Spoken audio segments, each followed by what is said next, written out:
The Remembering Them podcast is a platform for people to share stories and memories of their loved ones who have passed away. The podcast was created in memory of Dad, Bob Cecil.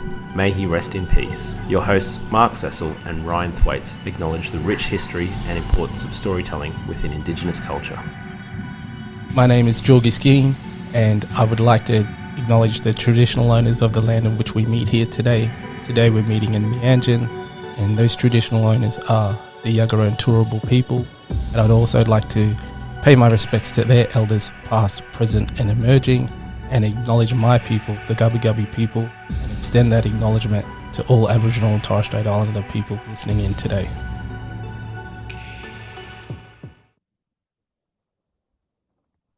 Hello, Luke and Ryan. Welcome back to the podcast. Afternoon, sir. Afternoon, Ryan. Hi, Mark. Hi, Luke. Good to have you both here. We don't have to not make up, give genuine reasons why the other person is not here. Good to see you. Let's jump in. I really love hearing your reactions when you listen to it back. Ryan, I think you've had a couple now. So yeah. One day, me and Luke will do this to you. How? I'd book all the Your time minutes. is limited. Your time is coming. Luke and I actually have another podcast we've already started. Okay, good. I'll look forward to receiving that invite eventually. Speaking of looking forward to things, looking forward to giving you 3 clues, as always. Play along at home to our wonderful listeners. Clue number 1. The world's largest walking robot was built here by an engineer and stands 16 feet tall. Luke, you're a robotics guy, aren't you? Yeah, it's my side hobby actually, designing 16-foot tall robots. Woof, you better get this then. Like, does it actually walk? What's the go? I need a Yes. bit Shuffle. more. It just shuffles. Absolutely, Shuffles. walking robot. Like, how I know. old? How old is it? I know. Japan has the Gundam factory of the really big robots. I don't know if you've been to Japan, right? Seems like I haven't, but it seems like a robot kind of place. Probably pick up a book every now and then, mate. Education doesn't hurt. You could take the first guess if you want, because Heading down to hire out Japanese robots out of the library right now. Yeah, always give me the first guess. Cool. This reeks of like a West Coast America time slot though. Oh, it could also be England. Let's go. Seattle. Not Seattle. Okay. Stupid Clue number guess. 2. Not a bad guess. Clue number 2. There is a landlocked sea here. It's located here that was created accidentally in 1905 when a large river flooded. It's the largest lake in this place, but it has been shrinking and becoming more saline over time. That's a really cool clue. I don't know it, but Wait, is it a lake or a sea? I guess It is. I don't need specifics here. a salty lake. It's a Mm. lake Just sea lake. Body of water. That's pretty cool. I have no idea. What are we looking for here? Country? He's never a country. He never give you that. No. Give us a country. Oh, planet Earth? Yeah. Yeah. Mate, God, there's a lot of lakes, obviously, in Canada, right? There are, Are we that far north? yeah, maybe. They salty. I've been into some freshies. Mate. Salty Lake robot. Yeah, let's go Utah. Not Utah. Third and final clue. Salt Lake City, bullshit. The mystery spot is a tourist attraction where laws of gravity seem to work strangely, causing people to appear tilted out of proportion. It's a gravitational anomaly in this place. This is the wildest place I've ever heard. These are the stupidest clues. It I've cannot ever be heard. real. So I don't This is know how not a that- real place. This is like a made-up place. It's a legitimate place. And hamburgers eat people. Are we watching Inception? Is this an episode of Inception, the new TV show? Yeah. What the? But we should probably hurry. Our guest is waiting. I It's got an nothing. obscure Look, place. Take our time. Take our I've time. killed two, Luke. You go. You go. The final guess. Are we in the States? We are in the States. It's a Okay. you've heard of it. Mm, I'll say that. mm. Can Wait, what about if we can we guess the state? Yes, you can guess the state. Is it California? It is California. Oh, is that all you wanted? That's Ah, all I wanted. There we Yeah. go. Okay. So just to expand on those clues, so the world's largest walking robot is part of the Robot Garage collection in Los Angeles. The Salton C, Hmm. suitably named, located in Southern California, was created accidentally in 1905 when the Colorado River flooded, and Santa Cruz is the mystery spot with the gravitational anomaly. No way. Yeah. So specifically, we're in Sonoma, California. It's a charming town in the heart of the Sonoma Valley, known for its world-renowned wineries and picturesque landscapes.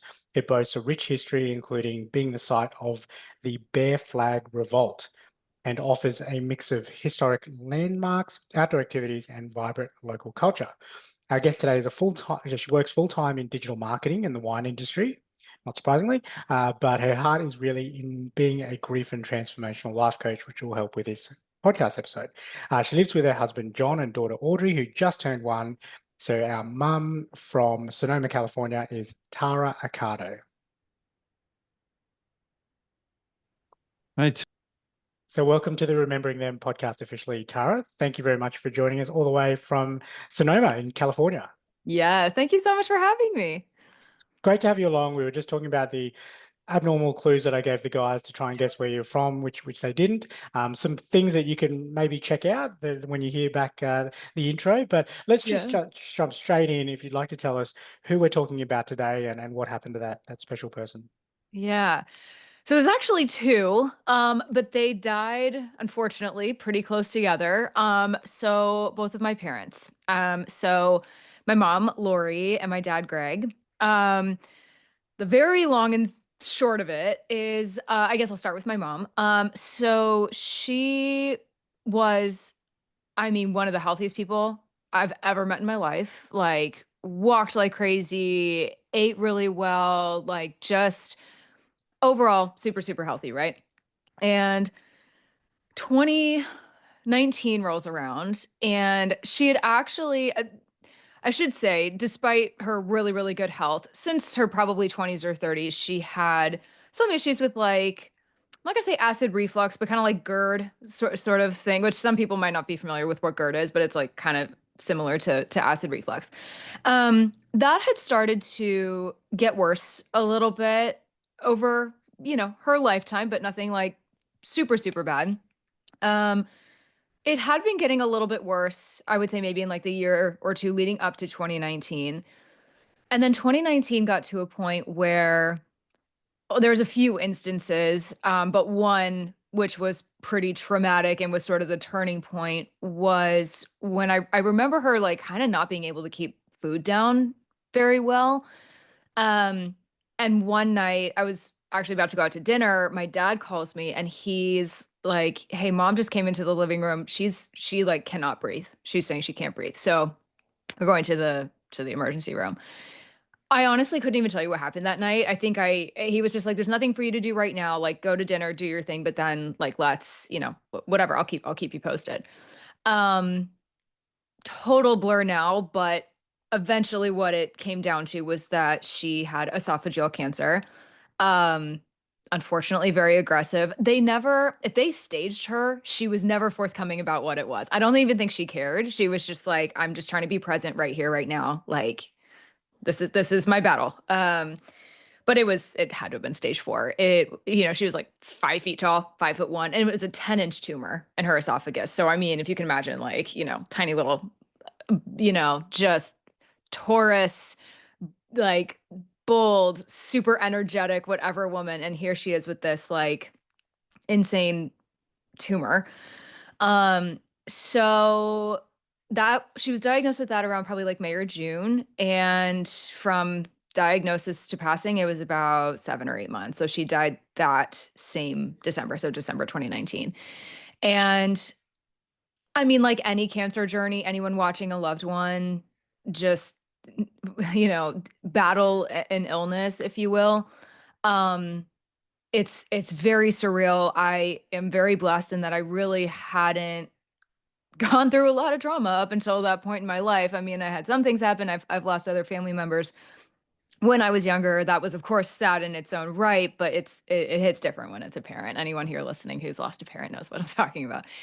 And just watching her, lose weight and lose certain capacities, although she was still like in the hospital doing like yoga and stuff. Like this woman was like not of this world, I swear.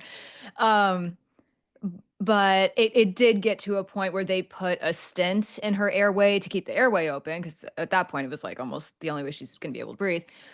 Eventually they were going to put a second one in that same morning. So this is a UCSF, which is an incredible hospital here in the San Francisco Bay Area. So very lucky that she was able to get in there.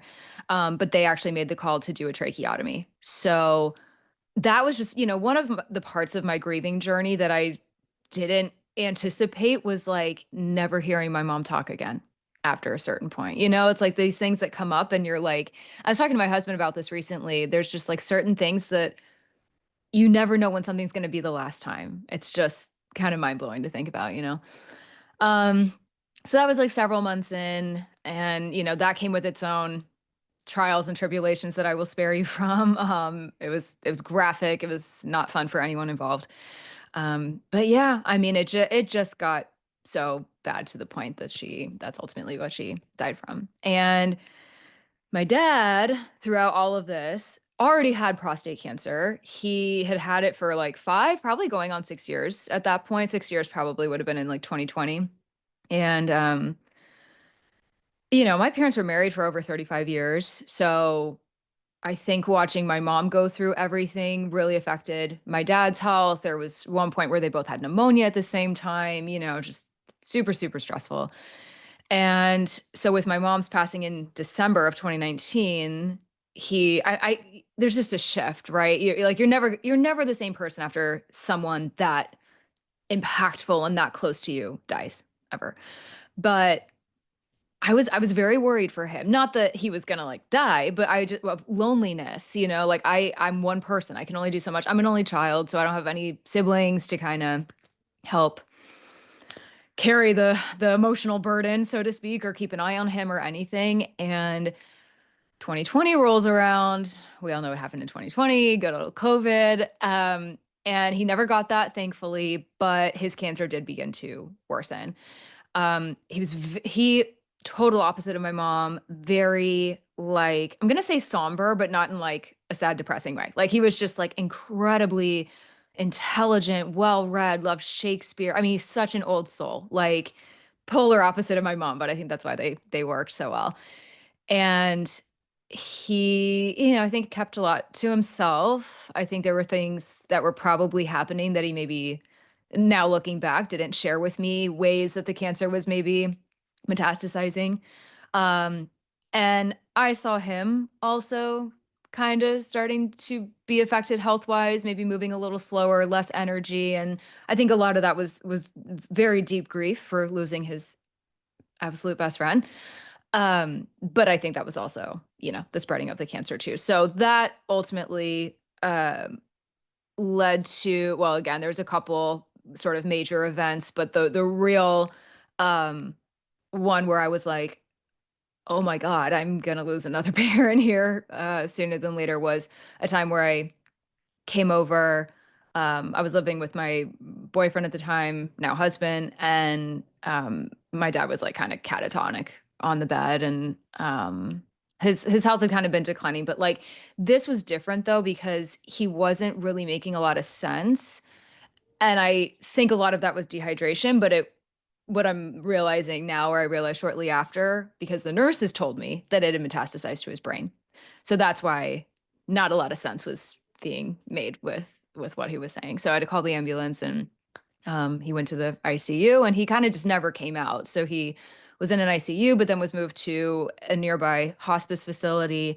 And then he passed away in July of 2020. And so, yeah, I mean, from there, it was just picking up the pieces of my life, really. And I had a 19-year-old dog who was like literally the only saving grace that I had, because I went through a breakup also during this time because, life wasn't hard enough. Spoiler alert, got back together with him. Like I said, he's my husband now. That's a story for another day and another podcast episode. But yeah, I mean, she was the only thing that got me through it. And then I lost her the following year. So shout out to Princess, my 19-year-old, my first baby, as I like to call her. Yeah. So, I mean, long story short, it was like my entire family within, about a year and a half. So it You was. don't want to be relying on a horrible. 19-year-old dog to be. Yeah, not really. Yeah. No, At she was this point, she was like- relying on me. No, she was geriatric in her own way. And like, bless her sweet little heart. And she really did kind of like keep me going, keep me Yeah. literally getting out of bed. But yeah, I mean, she was the sister I never had. Oh So my God. yeah, she's so How sweet. question about your dad's prostate cancer. How did you guys find out he had prostate cancer?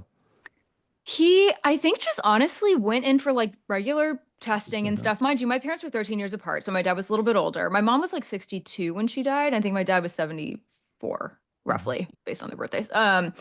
But yeah, I think it was just kind of like checkups, things, whatever. And his dad actually had prostate cancer and died of that as well. He was not as proactive with treatment as my dad was. So, like I said, he lived like 5-6 years with it. It was an up and down journey for sure. As far as like treatment and things like that, and having energy and not having energy and all the things. But yeah, I think it was his PSA level, which is how a lot of men I Yeah. believe find out. Because when that is Elevated. raised to a certain point, Yeah. they're like, we want to look at this, and that's ultimately how we found out. Yeah. Yeah, no, both of my grandparents had prostate cancer. My dad had prostate cancer. He's still alive. They got it early, thankfully. Thank God. So Yeah. me and my brother are booked in, like we're getting the prostate cancer. So I do PSAs like every year. My brother Good. has never had one. He's an idiot. Oh, you gotta But get on yeah. that. Well, honestly, it's funny because, well, okay, this isn't funny, but it's Hilarious. interesting you say that because my dad, come to find out, when he was doing a bunch of testing, funny enough, through UCSF as well, total separate, different time frame from my mom, but he was somehow eligible for like genetic testing. Come to find out, he had two genetic mutations. So I was able to also do genetic testing, and I found out I have one of the two mutations that he had. So for me, obviously I can't get prostate cancer, but it means I'm higher risk for like colon or damn. ones Yeah. that us women are fortunate enough to get. So yeah, I'm kind of in the same boat in that they're just Yeah. like, just you got to probably have to start doing colonoscopies sooner than most people would, i.e. Yeah. now. Like, Yeah. great. But yeah, I'm just like, fun. whatever. Yeah. Preventative. Yeah. Yeah, totally. Guys are really good at doing preventative health, right? Yeah. So good. Especially these two spoons. Yeah. Ryan is constantly This on is my your case, sign, so- you guys. Yeah, I know. I got to chase Mark up for stuff. Yeah. He does multiple times. Tara, we heard about your mum and your dad, probably I guess related to how they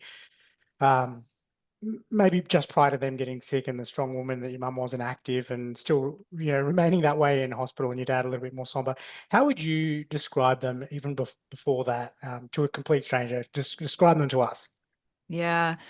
So my mom, I described her a little bit already. She was just a freaking firecracker. So mind you, she looked nothing like me. I mean, people say like, oh yeah, your faces, you look alike. Jury's still out on that. But she was like, again, very short, petite. For those who aren't watching this on video, can't see me. I have like long brown hair, straight, right? She had like short, blonde, curly hair. I think a lot of people say this about their loved ones, but seriously, I mean this. Like, she was just such a presence and truly lit up a room. Like, she just had this aura about her. I don't know. But very outgoing, also very smart. I just have two very, very smart parents, just kind of in different ways. She's kind of street smart. She's sassy and quirky and spiritual in her own funny way. So kind, so silly, just very youthful. Like, I think one of the words I would describe her as is just like youthful. She just was like a little Energizer bunny. And you just felt at home talking to her. Like, even if you were a complete stranger, like I would have some of my best friends that would come over, and they were like still getting to know her. In fact, this might have been on my best friend's like first time ever meeting my mom. And she was like trying to get the tea before people like knew what the tea was. Like this was years ago. And she because she was a massage therapist at one point in her life.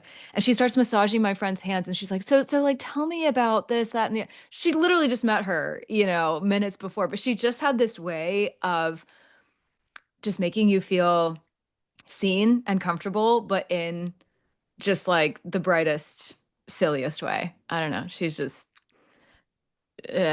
really special. There's just, I I don't feel know. like she was I up at didn't know a lot of 4 parents like her.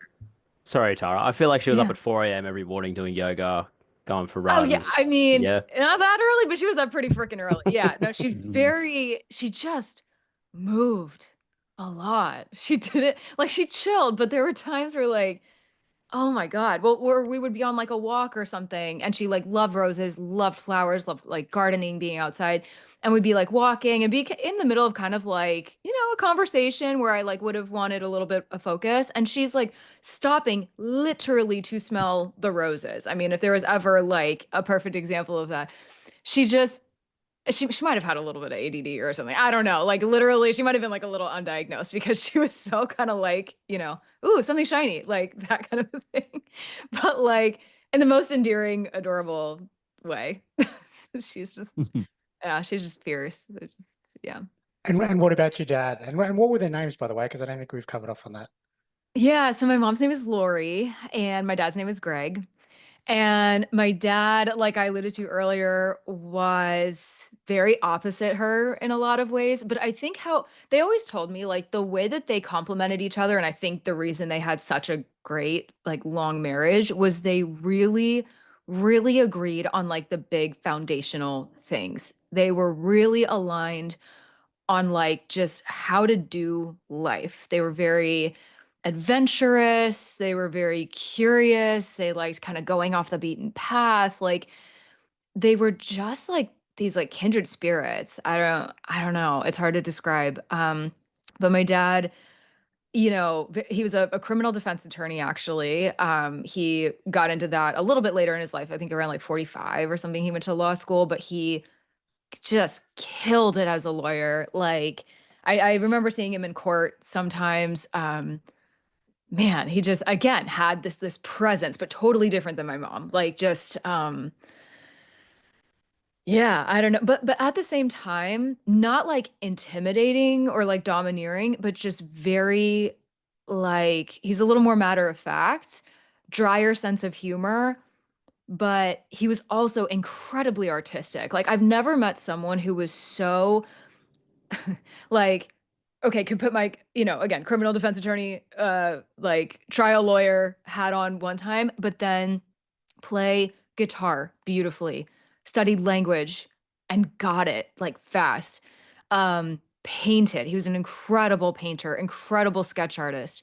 Um, and he was just really good with like not a lot. He was not like a materialistic guy. He could have just like minimal thing. Like we always joked, like we could like live out in the woods, quite literally in a log cabin with like next to no electricity. He'd be totally fine.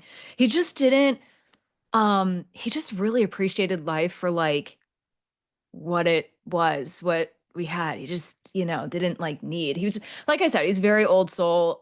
He was born in 1944, but I swear he was like from an era before that, I think, and loved kind of like older music. He listened to like the radio until his dying day. Like, I don't know. I always just say like they just didn't make him like that. Like he was not like any of the dads of the friends that I had. They were much more mainstream, and he was just like, I don't know, dropped in here from like 50 years prior to that. It was like, but yeah, like I think he Mark and I was, can relate to that. We had an older dad as well, and it's like you're yeah, saying they're just from that next generation, which is weird as yeah. a kid growing up, but then you start to appreciate it Oh as an yeah. adult. I did. Yeah. He told me this funny story once as a quick story. It was basically I was like Easter and I was maybe like 4 or 5 or something. I was probably like kind of like just walking and just kind of like getting used to things. And all of these like dads that were probably like 10 years younger than him with like kids the same age. And it was like a field and there was like a bunch of like, you know, eggs around, and the whole point was the kids were going to go get them, and the dads would like pick up their kids to like each egg and like guide them and help them, you know what I mean? Kind of like almost like cheat sort of. And he was just like, what are they doing? And he just like let me do my thing because he wanted me to learn and wanted me to do it for myself. And I was like perfectly fine. So it's like, it's just like, this is kind of a quirky and silly example, but like it just spoke to, I don't know, his mindset, and just like what kind of father he was too. Both of my parents were really, really good about that. Um, they both came from families with like multiple siblings, but like, and even though I was only child and I was very blessed, I was given a lot, but they also were like, if you want things, if you want that shirt from Anthropology, you 16, 17-year-old self, like you have to go get a job. Like we're not, we're not made of money here. So go figure it out. We had to. I was like, oh, well, that's not fun, but okay. Like, so, but a good work ethic, I think, was definitely instilled in me from both of them. While you're telling stories, Tara, we've heard about the two, and if they're any different to those, do you have a favorite story or memory of your mum and dad, either whether Oh my together or God. separately? Oh, way too many. Way too many. I mean, yeah, I wouldn't even know where to start. I will say what was really, really special, is my parents were very well traveled, but like even we went places together as a family many times, a lot of the time in the US actually, but they were pretty well traveled like before I came along, like in Europe and stuff. So we that was probably 2017. I was living in Italy for a short time and teaching English over there.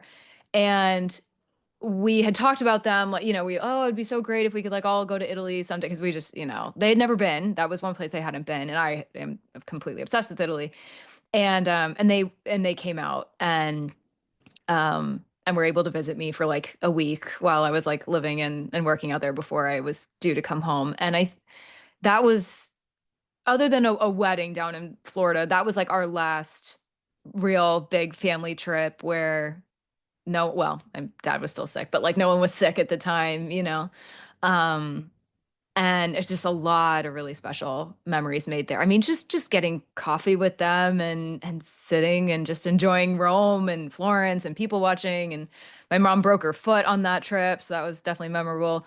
She was very accident prone. She broke like many, many bones and things throughout her life. But so that's all kind of memorable. But yeah, that trip was a big highlight for me. We also went down to the southwest of the US, like Arizona, New Mexico, like multiple times. So I have some really beautiful memories down there. They like love Sedona, um, and just the energetics and stuff down there. So yeah, we had beautiful memories like together, all three of us. But I think another really unique thing about my dad too that I'll mention is he was really like adamant about having father-daughter trips, which is another thing in my world no other girl had with their dad. They had very special bonds with their dad.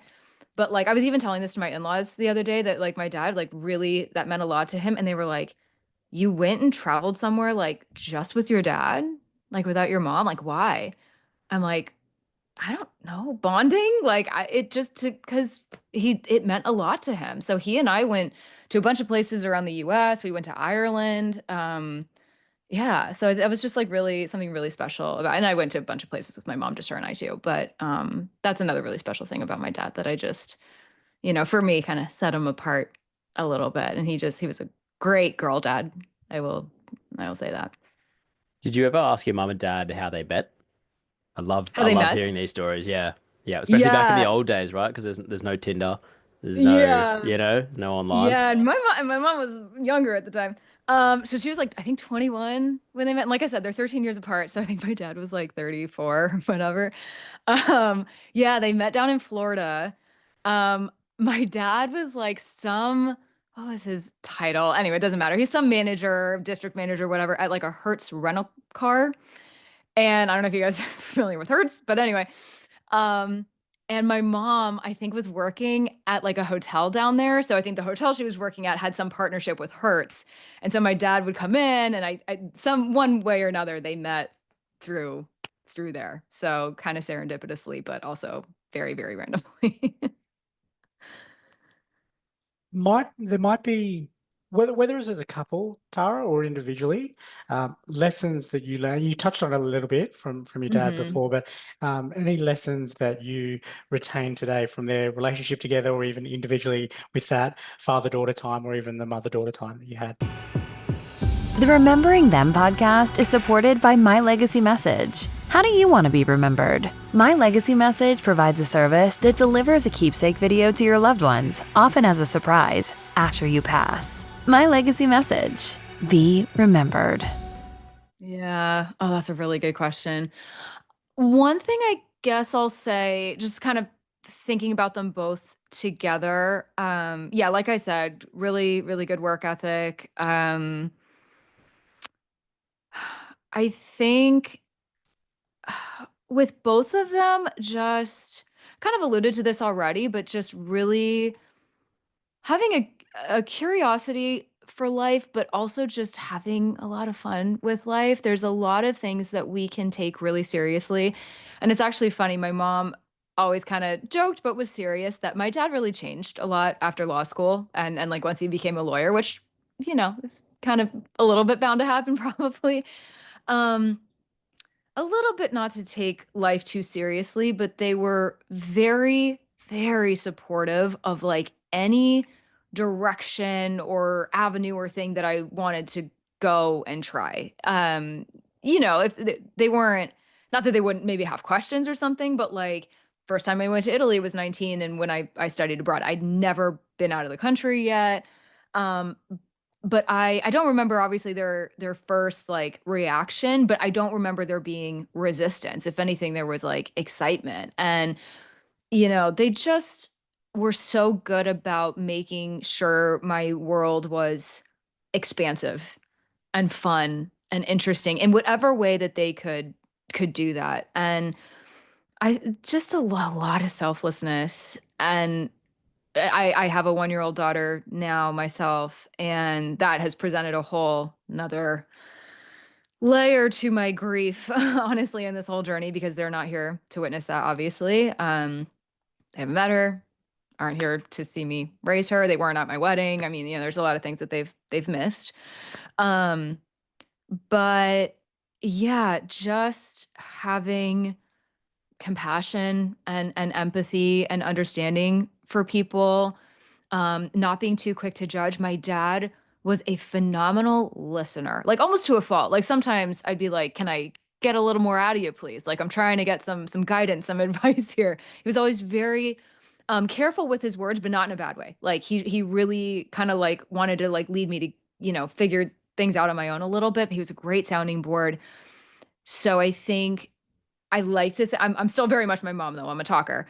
So I'm a nice balance of both. But just listening. And that's also as I've gotten older, and I'm now a grief coach myself, so I've kind of honed in on that skill a little bit better, but he was just inherently really good at it and really cared to listen. Um Cared to learn, cared to be curious. Whereas, yeah, they were both just kind of like lifelong learners. They love to read. They, yeah, just kind of however they could like kind of take in information, they would. They just never sort of stopped. I think that's what kept both of them feeling, at least to me, even in my dad in his 70s, like so useful. They didn't stop moving, didn't stop exploring, didn't stop learning. So I think like a high level, I think they've really just impacted certainly my personality a little bit, but like I think just the way that I view life too. And also independence. I mean, they were fiercely independent people. They came together beautifully, but there was actually a period after I graduated high school and throughout my 20s that we now live in California. My dad didn't really want to live here. All of his family's back on the East Coast in New Jersey and Pennsylvania. And that was very hard for him. And he also wasn't a licensed attorney out here. So there were several years where at first my dad was literally flying back and forth practicing law there. He would only go back for like appeals and some trials and court cases. But there came a point where he started living out there again.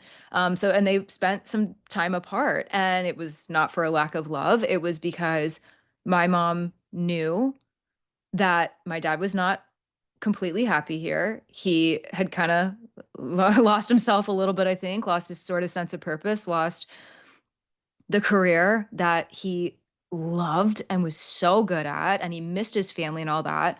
And that was like her way of being like, okay, well, you moved out here, you spent many years here. Now being here for us, Tara doesn't want to move. Tara really likes it out here. Sorry. Did not want to go back to the East Coast. It's too cold for me. But go do your thing. And on paper, and I even had I remember some of their friends, like family friends, family members, they were like, are they okay? Like, they were even literally asking me, in my early 20s, is their marriage okay? Are your yeah, they're good. I don't know. First of all, go ask them. Stop being nosy. Second of all, yeah, they're fine. Cause I knew no different. Cause that was just sort of how they always were. We were amazing together, but all really good. We were okay apart too. And, kind of just, again, so just not coming from a place of judgment or whatever. It's just being really, really true, to ourselves and what we need. Cause we have limited time here. Right. So. So how do you remember them and honor them today? Granted, it wasn't that long ago, Yeah. 5 or 6 years, but how do you honor them today? Yeah. I mean, now again with my daughter now, I mean, I try and show her pictures and stuff. She doesn't totally know what's going on yet, but it is really cute. I'll show her and she'll get excited. It's I'm like, what, do you see them around somewhere? Do you recognize them? Why are you having this reaction? Um, but I honestly, because like I said, I do grief coaching, and I have a platform, a community, a podcast myself where I talk about grief and loss and loved ones and all that very openly. So I talk about them a lot. I come on and do conversations like this where it kind of keeps them alive. I as much as they can be. I mean, it's never going to make up for them not being here in person ever. I mean, if I even begin to think about what it would be like to be able to hug them for 10 seconds. I mean, it's oh God. I think a lot of us can relate to that. Oh my God, what I wouldn't give. Um, but I know how important it would be for them for me to not stop my life or get stuck in my grief because they're not here, because they unfortunately, left before they wanted to.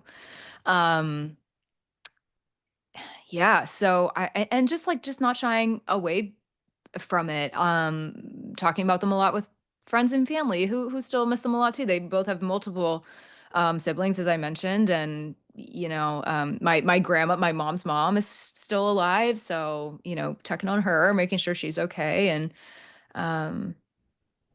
yeah, I don't know. I think about them a lot too, and I mean, literally, the house I live in now is we ended up moving into the condo that they lived in, which was interesting at first, but now it feels like home. So yeah, I don't know. We can certainly relate with being able to talk and having a platform. I think that helps, Luke and I with Dad and Ryan with his two best Yeah. friends, keeping their memories and stories of them alive by even, dropping little bits into the podcast when we're talking to people like yourself. For those that might not have a platform like this, and those that might be in a situation to yourself that lose parents in quick succession, we've had that a few times on the podcast now, but what advice would you give to people that may go through a situation like that? And maybe they're an only child as well and not have the sibling network to lean on. I know a weirdly high number of people that I've now come in contact with, mostly on Instagram and stuff, over the years, that are women like me and are late 20s, early 30s that have, for one reason or another, lost both parents. It's crazy. I think community, honestly, is finding your tribe, so to speak, is first and foremost super important. I would talk to those girls that I mentioned, just as an example. I would talk to them before I would talk to some of my best friends if I really needed it. There's a couple different groups and things that I'm sort of like a part of, and I know those people understand what I am going through and are more open to talking about it more than some of the people that I am closest to in my life. Even, I mean, I use my husband as an example, bless his heart, but he has two happy, healthy parents. He cannot, thankfully for him, relate to what I'm going through. And I hope he doesn't have to for a very, very long time. And as supportive as people can be, we all know they can sometimes say the wrong thing. And I'm not calling my husband out on that, by the way. This is just like in general. Uh, but there's some insensitivities. There's a lot of those like, well, at least you had them as long as you did, or, at least they lived a good life, and all the platitudes that you're just like, Jesus Christ, shut up. There are people out there that will just hold space for you. And that's really, I think, what a lot of us need. It's not to make us feel better. There's no fixing it. There's no staying positive. There's no finding silver lining. I mean, like there is that stuff, but like to have that put on us when we just need to feel our feels is like, it's just not what we need. So yeah, I mean, I think first and foremost, like I said, that community, connecting with people, whether that is through like a grief group, a Facebook group, like I said, I found a lot of people that I know just through Instagram. But even if I didn't have any kind of following as I do, like, well, actually, I mean, yeah, that took me a while to get on social media or even like kind of get into that. At first, I really did journey through a lot of it by myself. I went inward. I was like, okay, what does all of this mean for me now? Listen to podcasts, read books that inspired me. But I think in doing all of that, that is what ultimately led me to feel comfortable reaching out and telling my story, and not, you don't even have to share your story on like a major platform or on Instagram or anything or TikTok, whatever. You can just, again, it's just maybe quietly finding a group of people that, can at least have some semblance of understanding of what you've gone through. And everyone's journey is unique, right? We can all only kind of begin to put each other's shoes.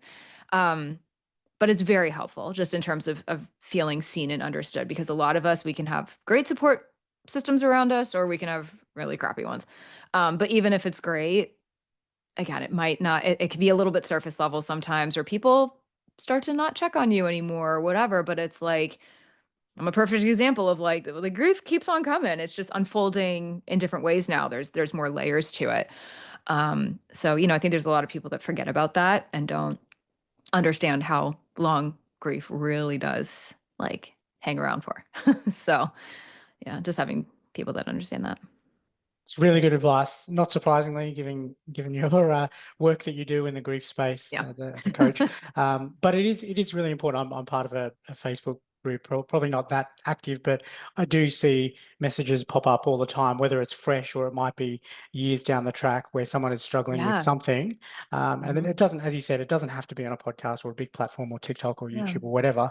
It can just be, hey, feeling a bit this way, would like some support, and just the replies that they get is amazing. So that community Yeah. message is a really good one. So thank you for sharing that. Gents, I'm about to hit Tara with our last question for the main part of the podcast. Any questions for her from either of you? If they're juicy ones, keep them for the Patreon chat. But any last questions? No Bring 'em on. reasonable questions at this point. Yeah, I got the juicy one, but Okay, good. Great, Sit bring it that. on. Sit on that. Tara, the last question for the podcast, which is traditionally sometimes our toughest one as well. You mentioned, the hug and thinking about that, and how anyone would give anything for that moment with their loved one that has passed. But if mum and dad were in front of you today, so Laurie and Greg, if they were in front of you today, what would you say to them, either collectively or individually? Oh my God.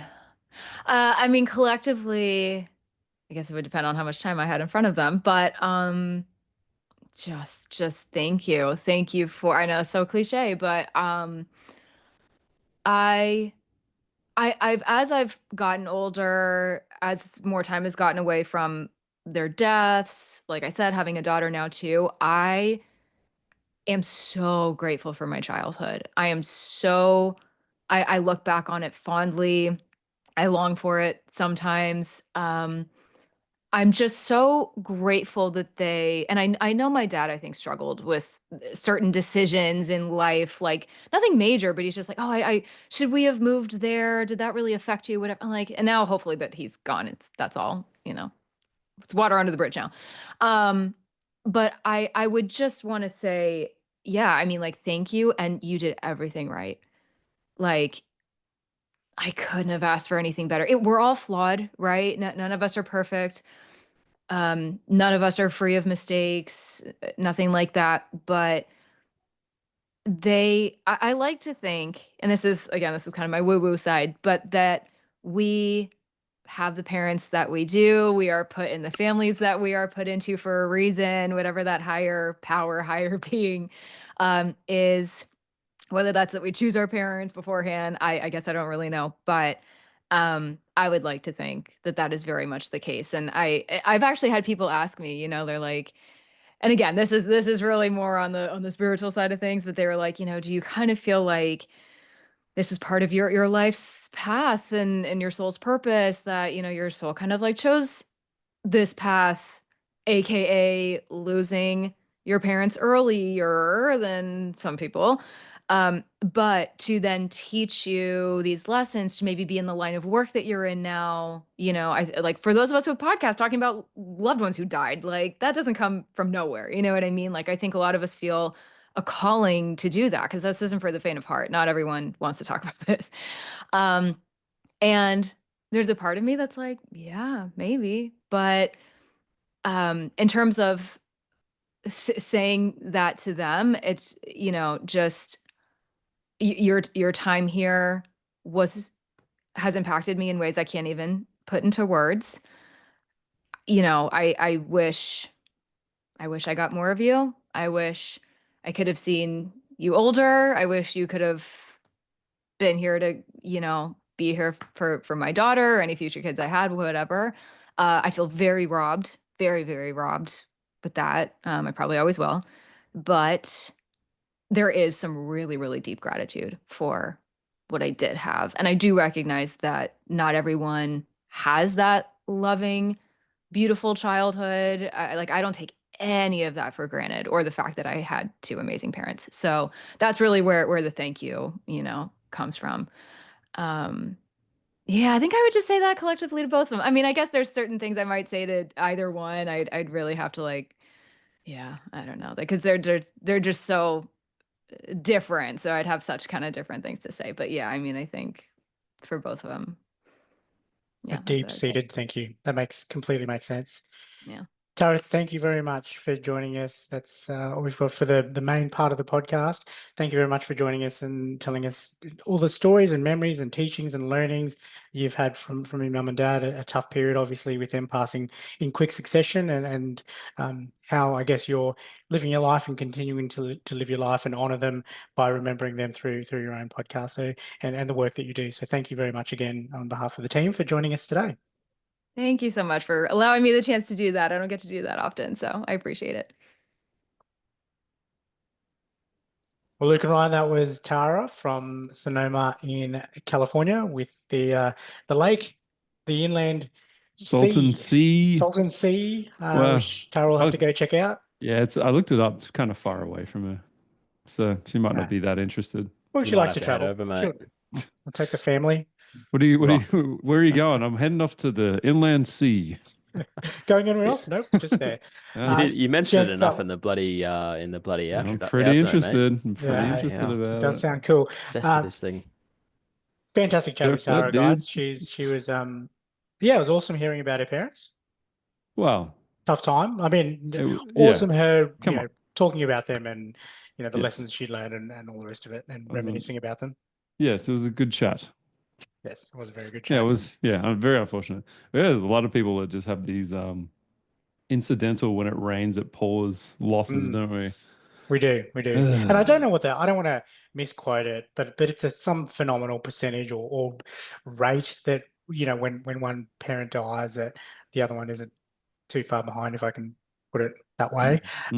So there's huge increased risk, whatever that is, that number. But That's true love. That's what that is. I love the It love is. story between Haven't you them. seen The Notebook, mate? It's clearly I have, documented yes. in The Notebook. I'm a sappy guy. I'm the guy who cries at weddings. I love it. I love to hear these stories. Waiting for yours, Ryan. Waiting for that invite. Because you're you're not single anymore. I was like, yeah, you cry at weddings because you're a single man. Like, oh, look how sensitive he is. That's the bait. No, that was really awesome having Tara on. The work that she does, we did say in the Patreon chat, which is a nice little segue into Patreon. Hello, shout out to our wonderful Patreon members. But if you're not, jump on there and support us that way. $6 a month US, which is about $9 a month Australia, although it's starting to get a little bit more expensive with the Australian dollar at the moment, doing so poorly. That aside, it's a way to support the podcast, and you do get exclusive access to our Patreon chats with our guests. We spoke in depth, I would have to say, with Tara around her relationship with her now husband, and we delved a little bit deeper into that break and what happened there and what her parents would have thought about it. So that was a really, really cool chat. So jump on to the Patreon and support us that way. The links are in all the podcast notes. We'd love for you to jump on and support the podcast as well by giving us a rating and review, 5 stars ideally. So for anyone looking for a grief-related podcast. And on that note, before I go off on that tangent, coming back to giving Tara a shout out, Life with Grief podcast. You can find her on YouTube and I believe on Instagram and all the socials, but we'll include those links in the podcast notes. My Legacy Message, another reminder to jump onto My Legacy Message, another supporter of the podcast, something that we've put together where you can record video messages to your loved ones and have them delivered to them, often a surprise after you pass. Tara did mention in her episode with her mum and the loss of the voice, and how I think she mentioned that you just don't ever expect that all of a sudden you won't hear that person's voice again. So I think that ties in really nicely with our service. mylegacymessage.com.au is where to find that. Follow us always on all of our socials, TikTok, YouTube, Instagram, we're on all of those. Really appreciate all of your support so far. Really enjoyed that chat with Tara. Looking forward to the next one. Guys, anything else that I've missed? No, you killed that read. Well done. Thank you. I need to. Something about a C, right? Yeah. I can see it. I can see it churning in your brain, mate. Salty C. Go on, one more. I know you want to. You're Guys. chomping at the bit. Guys, in all seriousness, have you heard about the Salton Sea in California? Yeah. It's inland sea. We It's might have to amazing. post a photo up on the Instagram just so people just No, to keep that- Ryan Want happy. to know at what least. this is about? Listen to the episode That's this going to week. be that'll be a separate Patreon if you're. That'll be a Patreon episode with Ryan by himself. Inland sea Just randomly. aficionados.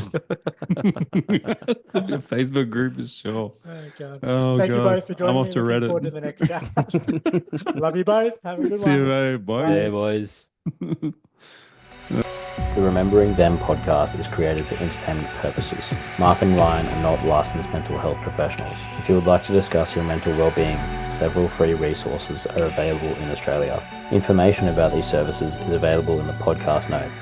Please take the time to contact a loved one today and tell them how much you appreciate and love them.